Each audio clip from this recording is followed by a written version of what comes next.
Public opinion pollsters report Americans blame former President George W. Bush, Wall Street, and Congress much more than they do President Obama for the nation's current economic problems and the budget deficit. Those same polls credit the president more than they do Republicans for making an effort on bipartisanship.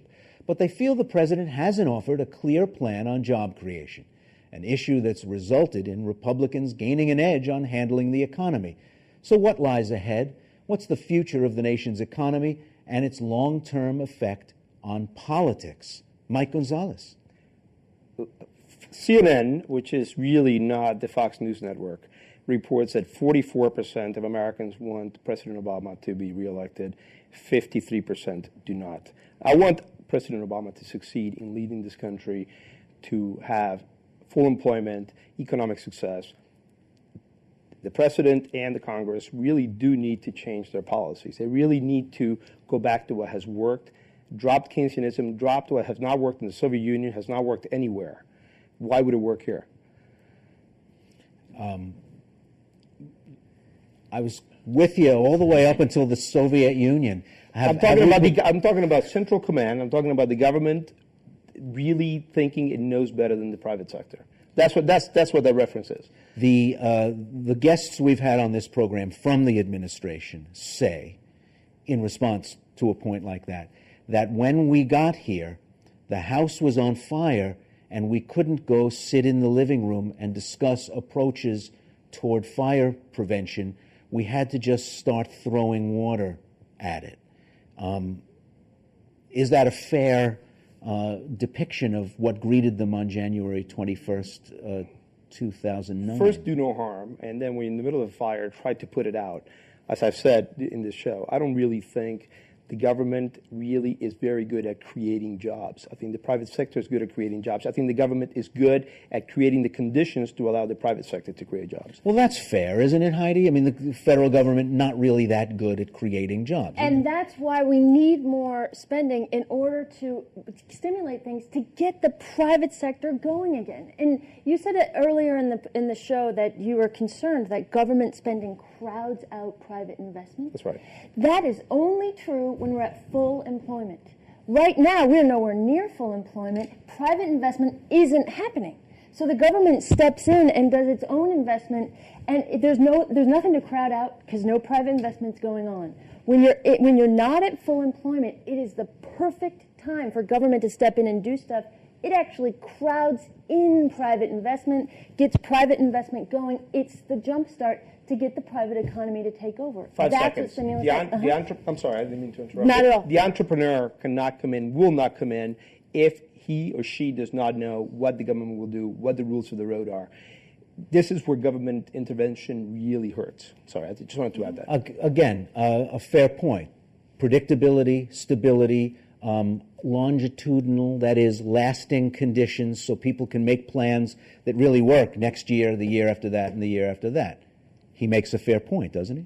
Yeah, it is fair. It is fair that businesses say they like stability, and they do need it. It does foster. But what's interesting is that there's sort of a short-term mindset in very many executives, where we saw sort of their profit, short-term profit taking, risk taking was what sort of fueled the bubble. At the same time, so they'll oppose regulations that help stabilize the market, that help create the conditions for long-term growth. The kinds of conditions, for example, that they shouldn't be taking these incredible risks in the housing market. They shouldn't be taking, and so those kinds of things are actually stabilizing and create the conditions for long-term growth. Yet the business community is extremely opposed, and so is the Republican Party right now. We have major banking reform legislation that is the kinds of thing will set up the conditions for future growth and prevent the current kind of recession that we're in. And yet, so that is the stabilizing effect of the government to create conditions for growth, and yet we have a significant opposition to that. Most people, thank God, are not economists. They're not bankers.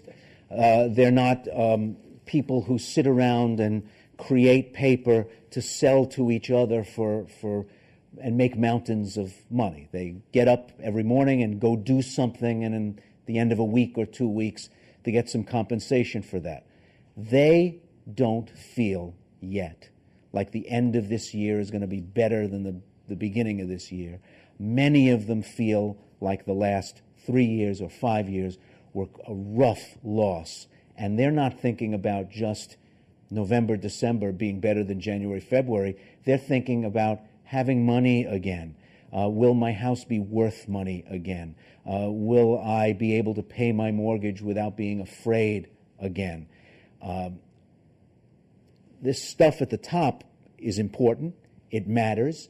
It helps drive the whole big machine, but it's several layers down into real people's lives where a lot of this stuff is going to work or not work. What do we need to do to get people feeling better about their lives and their prospects for raising their own children? It's one of the worst things that can happen to anybody, especially a head of household, is to lose his or her job. It is just soul crushing.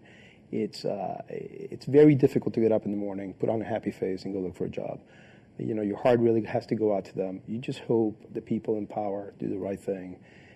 Leave ideology aside, leave partisanship aside, and do the right thing to create jobs. Can you give us, as we close this program, something to go out on that makes you feel like, oh, all right, maybe things are getting better. Maybe people who are in the middle fifth of the economy, average Americans by definition, will be in better shape a year from now? It's a tall order. But what I would have to say is what we know is that the American workforce is extremely resilient. It's going to be a long haul. We are not going to see the healthy jobs growth that we would need to return back to pre-recession levels of unemployment, pre-recession levels of jobs. But the U.S. workforce is extremely resilient. People will make it through. We will come out of this. I don't think it's going to happen in a year, but a couple years down the road, we will start to see real improvement, and we will emerge from this thing.